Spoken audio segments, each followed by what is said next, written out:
Hello, welcome back. I almost forged ahead without you, but then decided, nah, this would be good. This would be good stuff for you to see. Main thing I want to say right now is that good painting, I think, it certainly is the case for me, and I think it's pretty universal. Good painting is feels like a process of unwrapping, uncovering, unhiding, discovering things. Rather, it's not all mapped out in advance. For instance, when I'm out on the street painting, often, of course, and especially when I'm getting near the end of a painting and people are happy and it looks nice, and they'll people will often say something like, "And to think all that was in your mind before you started." And if I'm in a kind of a be nice, dumb, happy mood, I'll just nod and say, "Yeah." If I'm in a more honest mood, I say, "No, not at all." If I'm in an ornery mood, I said, "That's ridiculous." Okay. So the point being, no, the whole painting, it does not exist in our head.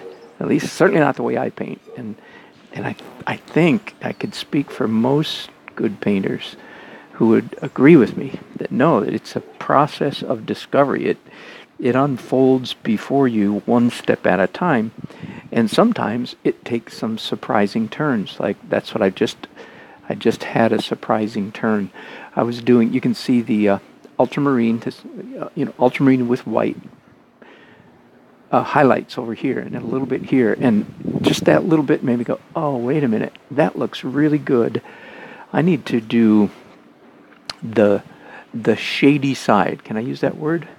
I need to do the shady side of all these white boats in this same ultramarine blue." Now, ultramarine is a purplish blue, right? Phthalo is a greenish blue. Cobalt is just right down the middle. That's why it's so popular. But I don't use it, don't need it. Why run the hazard, run the danger of the health hazard with it? Um, so I don't use cobalt because I have a warm blue and a cool blue. And if you combine those two, you get a medium, middle, and perfect cobalt blue, in my opinion. So I rarely use cobalt. They've gotten thrown out, given away all the tubes of cobalt that I had years ago. Anyway, so ultraviolet is a cool or a purplish blue. And I did, as I said, I did a little bit of it up here, and it popped so nicely. And I went, "Oh, wait a minute, that course, that's the perfect, like this side of this boat, of course, is in shade, but it's warm, and I love it for an underpainting. I love the warm. By the way, new topic here, real quick. When you paint in layers, as I do, almost everything, nearly all of my painting is either transparent or translucent. Got it? So everything's in layers. It's multiple layers, multiple colors, and so on and so forth. When you paint in layers, switching cool to warm, warm to cool is always creates a fascinating. That may not always be the look you want, so I'm not saying you should always do it, but like what I'm doing right now, this plane, this side of this boat is a dirty yellow, basically, right? Dirty orange, yellow, brown. And now I'm coming in with pretty clean, cool blue, ultramarine, and the effect is stunning. Almost always pleasant. Anyway, so as I was going along, all of a sudden I realized, wait a minute, this painting would look a whole lot better if I just went ahead and did the shady side of these boats. They're white fiberglass or off-white, right? But forgive me while I paint around the corner for a minute. This is so people don't have to buy a frame. Color painting goes all the way around the edge.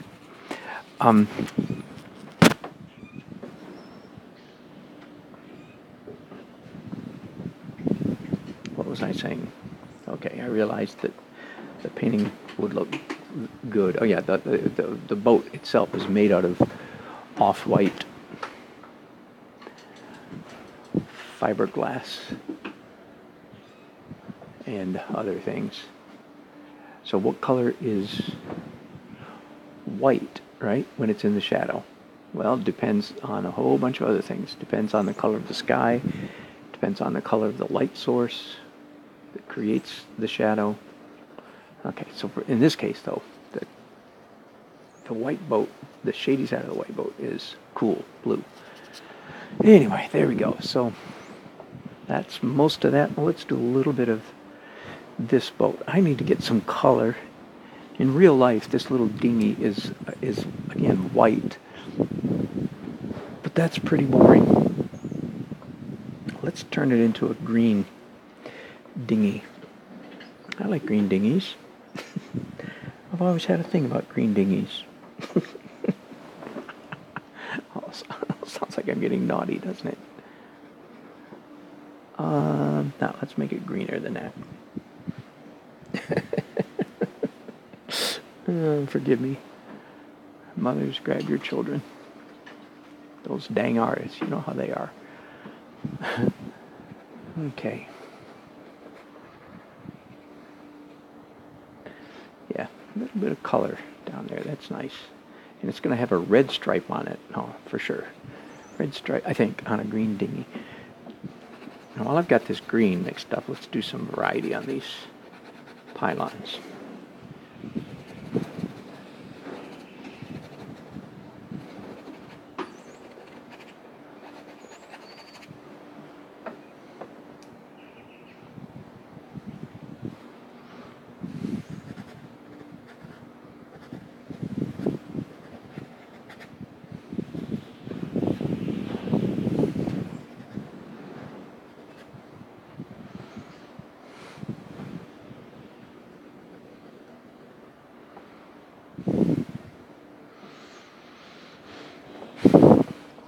Okay, now ironically, I usually call this final phase, I call it light opaque highlights, but I haven't hardly done any opaque yet, and any highlights, and certainly not any hard edges, so it's really just been a continuation of the last layer, which was fuzzy stuff. So I'm ready to move on. I'm anxious to get to this.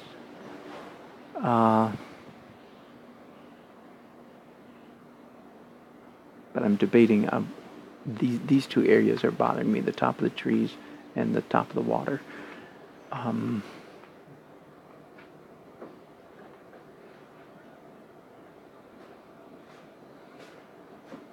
Nope, I'm going to let those wait, let those ride. Let's go ahead and tackle the light stuff. And I am out of yellow ochre. By the way, if you're not... Naples yellow is a good alternative to yellow ochre. It's a little bit lighter version. Anytime you've got white and you just need to warm it up, right? That happens a lot, right? You're just warming up your white, not to make it dark, but to make it glow, to make it warm. Yellow ochre is a really good option for that. At least for me, rarely do I reach for the, cad yellow light to warm up my white. The reason is cad yellow, or even a cad yellow medium, which on my palette, of course, is an imitation cad yellow. I don't use real cad yellow or cad red. Even a cad yellow medium, which I do have on my palette, imitation, is too cool. It's too intense of a yellow. It's too yellow. I don't want, when I'm warming up a white, right, I don't want Easter egg yellow. Do you know what I mean by that? I don't want pretty springtime. No. So, yellow ochre is a really good choice just to warm up your white. So is Naples yellow. Naples yellow is a little bit cleaner version. And again, Naples yellow for me, I consider it to be a brown. It is not a yellow, it's a brown. I hope that makes sense to you. Yellow is yellow. Naples yellow is not yellow. It's a very, very pale yellow brown. Okay, so let's get some of this lightest stuff in the painting really, really nailed down. I think this is going to be a good place for some palette knife painting.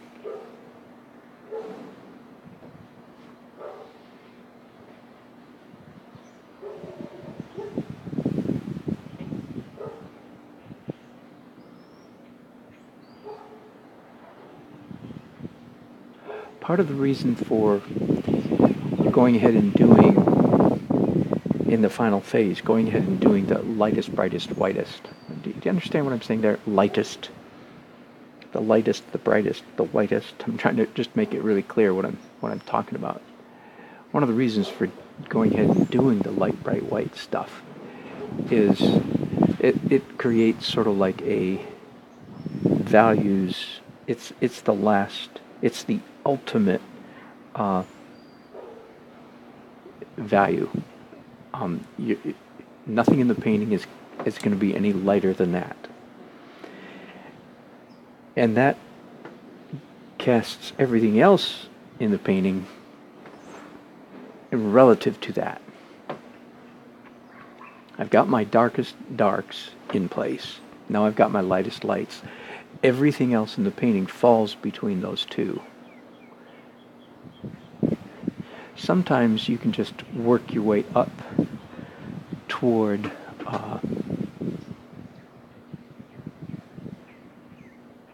the whitest whites, but sometimes it helps just to, forget the working up to it stuff. Just go ahead and slap it down.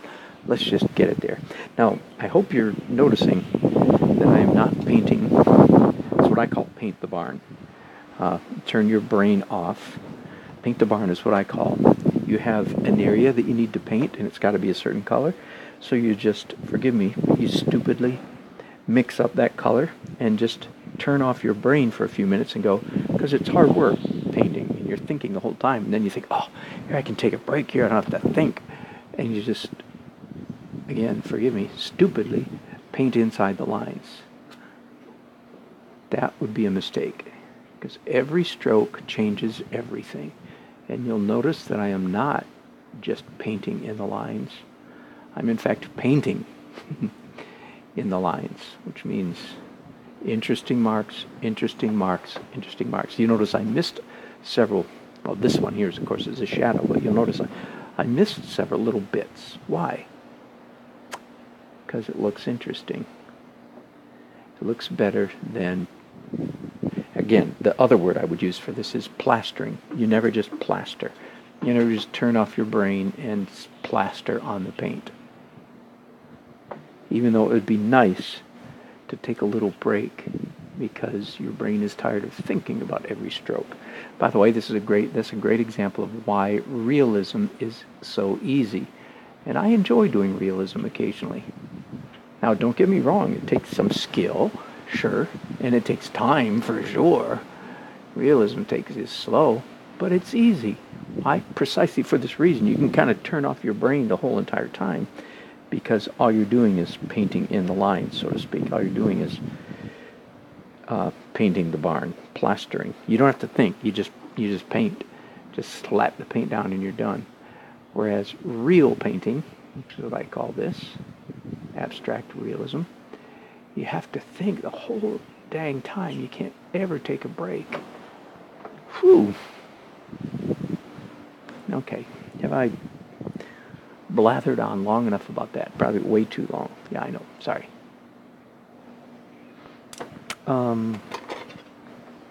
Yeah, good place for a palette knife. Right here.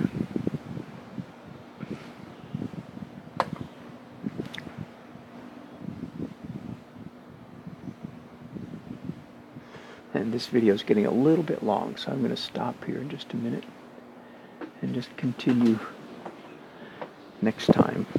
Not plastering, right? Do not plaster. Do not paint the barn. Every stroke changes everything.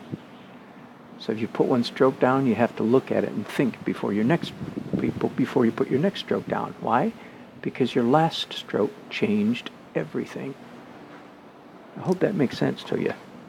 That really is true. Whoa, that was a nice stroke. Nice smear right there. That's going to stay. Okay, I'm going to stop here. Thanks for watching.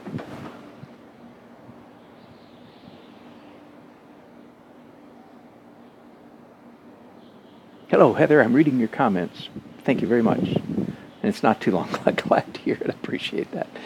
Boy, quinacridone gold P049 in watercolor. Yep. Got it. Thanks, Heather. Thanks for watching. I'll be back in a few minutes.